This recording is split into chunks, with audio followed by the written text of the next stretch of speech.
I date younger men, predominantly men in their 20s.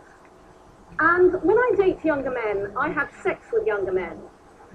And when I have sex with younger men, I encounter very directly and personally the real ramifications of the creeping ubiquity of hardcore pornography in our culture. So in an era where hardcore porn is more freely and widely available on the internet than ever before, and where kids are therefore able to access it at a younger and younger age than ever before, there's an entire generation growing up that believes that what you see in hardcore pornography is the way that you have sex. And this is particularly exacerbated because we live in a puritanical double standards culture where people believe that a teen abstinence campaign will actually work, where parents are too embarrassed to have conversations about sex with their children, and where educational institutions are terrified of being politically incorrect if they pick up those conversations. And so it's not surprising that hardcore pornography de facto has become sex education. Now, as a mature, experienced, confident older woman, when I encounter this, I have no problem realizing that a certain amount of re-education, rehabilitation, and reorientation has to take place.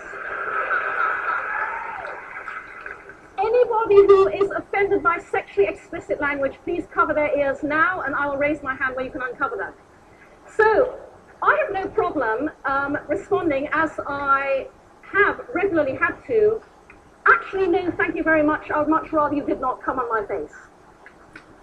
My concern is both with the young guy who believes because hardcore pornography has taught him, but my concern is particularly with the young girl whose boyfriend wants to come on her face. She does not want him to come on her face, but hardcore porn has taught her that all men love coming on women's faces, all women love having their faces come on, and therefore she must let him come on her face, and she must pretend to like it.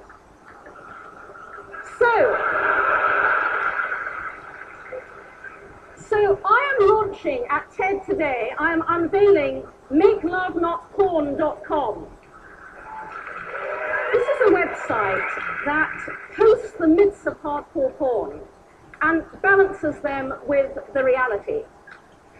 And it's important to say, by the way, that this is absolutely not about judgment. This is not about good and bad. Sex is the area of human experience that embraces the vastest possible range of proclivities. This is also not anti-porn.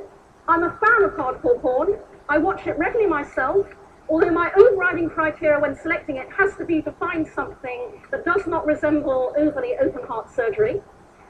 But because the porn industry is driven by men, funded by men, managed by men, directed by men and targeted at men, porn tends to present one worldview. Porn says, this is the way it is. And what I want to say is, not necessarily. So please go to MakeLoveNotPorn.com. I want to ask the TED audience to do two things. Be aware this is an issue, because I would never have realized it if I had not encountered it myself. And please visit the website. Please see what you think. Comment. And please pass it on. Please send the link to anybody you think would be interested, and use it to start a dialogue. Use it to reframe